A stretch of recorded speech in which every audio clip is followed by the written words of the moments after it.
किस देश ने भारत की मलक्का जलडमरू मध्य गश्ती योजना का समर्थन किया? भूटान, सिंगापुर, रूस, फ्रांस। तो किसने किया है? तो सिंगापुर ने किया है। भारत और सिंगापुर के बीच रणनीतिक सहयोग को नई दिशा मिली है।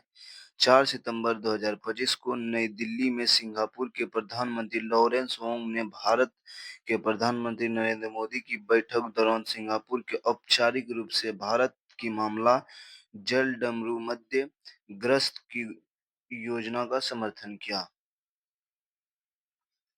और यह कदम हिंद प्रशांत क्षेत्र में गहरी साझेदारी और समुद्री सुरक्षा को सुनिश्चित करने की दिशा में महत्वपूर्ण माना जा रहा है। मक्का जल्द डमरू मध्य का सामरिक महत्व। यह जल्द डमरू मध्य हिंद महासागर को दक्षिण चीन सागर से जोड़ता है। विश्व के 60% से अधिक समुद्री व्यापार इसी मार्ग से होता है। यह भारत की ऊर्जा सुरक्षा व्यापारिक हितों के लिए अत्यंत महत्वपूर्ण है। भारत की गैस योजना सिंगापुर का समर्थन मिलने से क्षेत्रीय समुद्री निगरानी मजबूत तो होगी। चीन नौसैनिक गतिविधियों से जुड़ी चिंताओं का संतुलन होगा। केंद्रीय जलमार्ग मंत्री सर्बानंद सोनोवाल ने किस राज्य टूटी कोरियन बंदरगाह पर हरित हाइड्रोजन परियोजना का उद्घाटन किया? केरल, तमिलनाडु, गुजरात, महाराष्ट्र। तो तमिलनाडु में। स्वतंत्रता सेनानी की जयंती के अवसर पर केंद्रीय बंदरगाह नौवा राजमार्ग मंत्री सर्बानंद सोनोवाल ने तमिलनाडु में टूटी कोरियन स्थित बंदरगाह में एक महत्वपूर्ण हरित हाइड्रोजन पायलट परियोजना का उद्घाटन किया।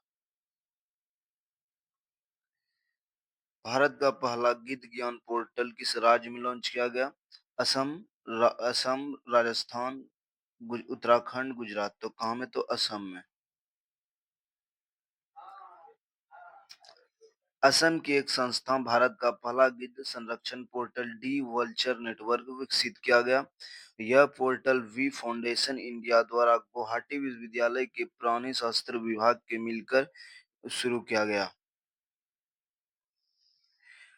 इसका उद्देश्य स्थानीय भाषाओं को जानकारी समुदायों गिद्धों के पारिस्थितिक आर्थिक महत्व के बारे में जागरूकता रखना। हाल ही में किस खान सचिव के रूप में नियुक्ति किया गया है? खान सचिव किसको नियुक्ति किया गया? तो तुहिकांत दास, अजय कुमार, पीयूष गोयल, निधि तिवारी। तो किसको? पीयूष गोयल को।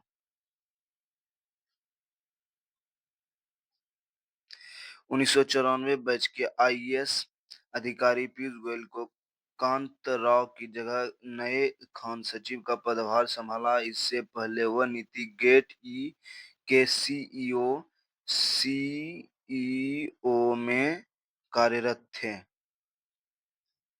हाल ही में किस प्रो वीके को गोकक पुरस्कार से सम्मानित किया गया है? आनंद पाटिल, तरुण दास, हान रितेश, सुदर्शन पटनायक। तो आनंद पाटिल को।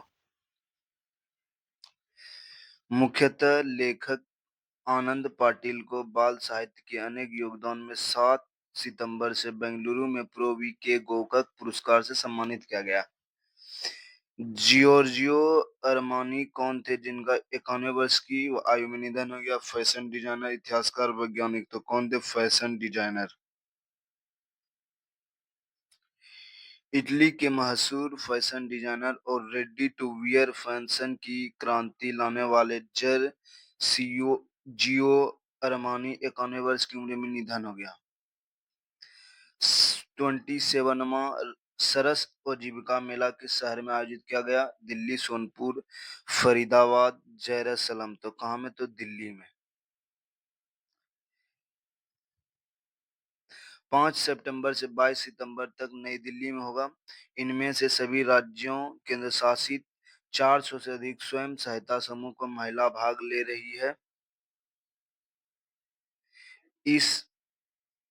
इस बार मेला का मुख्य विषय लाखपति दीदी निर्माण ग्रामीण महिलाओं को सफल उद्यमी और वह कल लोक अग्रदूत बनाना। रॉयल भूटान बौद्ध मंदिर का उद्घाटन किस स्थान पर किया गया?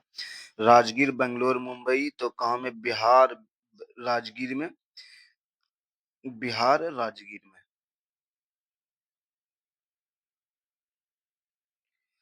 हाल ही में पीएसए मुंबई टर्मिनल फेज 2 का उद्घाटन किसने किया? नरेंद्र मोदी, राजनाथ सिंह, अमित शाह, नितिन गडकरी। तो किसने? तो नरेंद्र मोदी ने।